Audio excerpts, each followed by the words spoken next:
Brought to you by KR Mangalam University. We provide you the platform to turn your dreams into reality. Give wings to your aspirations with KR Mangalam University.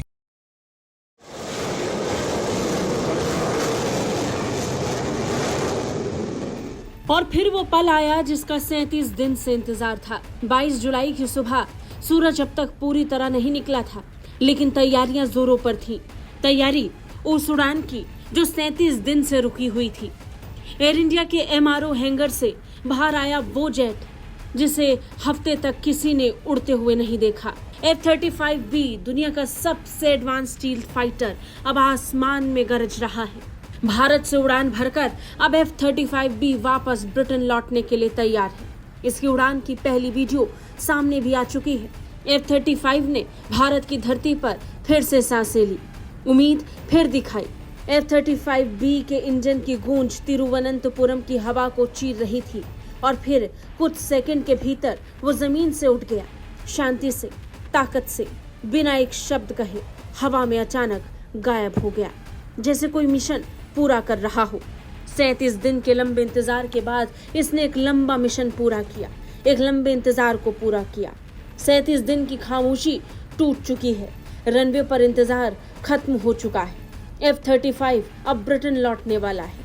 पिछले 37 दिन F-35 के लिए संघर्ष से कम नहीं थे। British royal navy का ये स्टील्थ जेट 14 जून 2025 की रात खराब मौसम और कम ईंधन के कारण आपात स्थिति में तिरुवनंतपुरम इंटरनेशनल एयरपोर्ट पर उतरा। ये जेट ब्रिटेन के विमान वाहक पोत HMS प्रिंस ऑफ वेल्स से उड़ान पर था और भारत ब्रिटेन के संयुक्त नौसैनिक अभ्यास का हिस्सा था। भारतीय वायुसेना ने अपने integrated air command and control system के जरिए इसकी सुरक्षित लैंडिंग सुनिश्चित कराई। लैंडिंग के बाद जेट को रिफ्यूल किया गया, लेकिन उड़ान से पहले जांच में इसके हाइड्रोलिक सिस्टम और ऑक्सिलियरी पावर यूनिट में गंभीर खराबी पाई गई। ये खराबी इतनी जटिल थी कि HMS से आई ब्रिटिश टेक्नीशियंस भी इसे ठीक नहीं कर पाए। जेट शुरुआत में एयरपोर्ट के खुले बे नंबर 4 में खड़ा रहा, लेकिन केरल की भारी बारिश ने लगभग मरम्मत के काम को रोक दिया। 22 दिन तक ये बाहर खड़ा रहा और फिर 6 जुलाई को जेट को एयर इंडिया के MRO में खड़ा किया गया।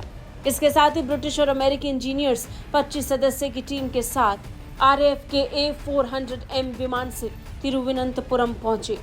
इस पूरे ऑपरेशन में भारत की भूमिका बेहद सराहनीय रही। भारतीय वायुसेना ने सुरक्षित लैंडिंग और प्राथमिक तकनीकी सहायता दी। CISF ने खुले में खड़े जेट को 24 घंटे सुरक्षा प्रदान की और एयर इंडिया ने अपना हैंगर मरम्मत कार्य के लिए उपलब्ध कराया। इस घटना ने यह साबित कर दिया कि उन्नत सैन्य तकनीक की मरम्मत विदेश में करना कितना मुश्किल है और इसमें कूटनीतिक सहयोग की कितनी बड़ी भूमिका होती है। ब्यूरो रिपोर्ट, भारत तक।